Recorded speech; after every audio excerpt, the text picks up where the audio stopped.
Why was Yashu'a, known as Jesus, put on trial? What led the religious and political authorities to arrest and condemn him to death? Was it because of his teachings, his claim to be the Messiah, or something even deeper? First, let's understand the climate of 1st century Judea.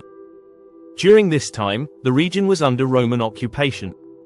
The Jewish people lived under the harsh rule of Rome, while their religious leaders, like the Pharisees and Sadducees, held power over religious matters. Tensions were high.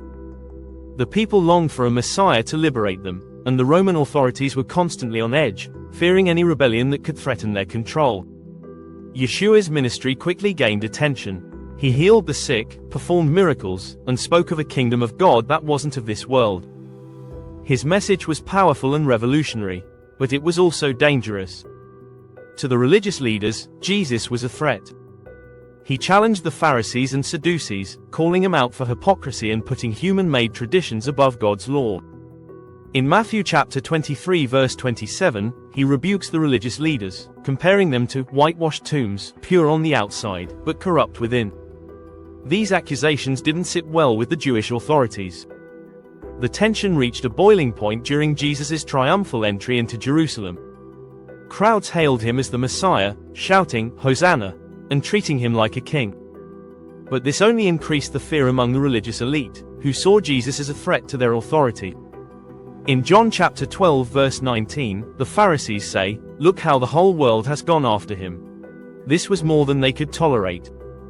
The final breaking point came when Jesus was brought before the High Council. In Matthew chapter 26 verse 64, when asked if he was the Messiah, the Son of God, Jesus responded, "You have said so, but I say to all of you, from now on you will see the Son of Man sitting at the right hand of the Mighty One and coming on the clouds of heaven." This was seen as blasphemy, a direct claim to divinity. The high priest tore his clothes in outrage, and the council declared Jesus deserving of death. But there was one problem: they didn't have the authority to execute him. Only the Romans could do that.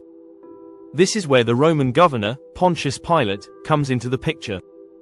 The Jewish leaders brought Jesus to Pilate, accusing him of claiming to be a king, an act of rebellion against Rome. In Luke chapter 23 verse 2, they say, "He opposes paying taxes to Caesar and claims to be Messiah, a king." This was a clever move because it framed Jesus not just as a religious problem, but as a political threat to Roman rule.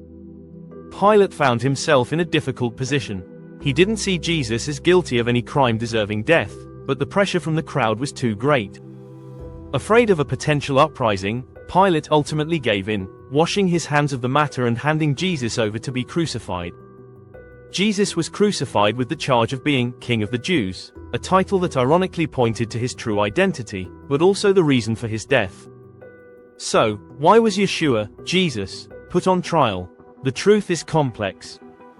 He was seen as a threat to the religious authorities for his teachings, his claims to be the Messiah, and his challenge to their power. But politically, he was framed as a threat to Rome, accused of claiming kingship in a land under Roman rule. His trial wasn't just about laws and politics, it was a clash between human power and divine truth. Jesus' death wasn't the end, but the beginning of a new covenant for all humanity. What do you think? Was Jesus put on trial for claiming to be the Messiah, or were there deeper forces at work? Don't forget to like, subscribe, and hit the bell for more in-depth biblical discussions.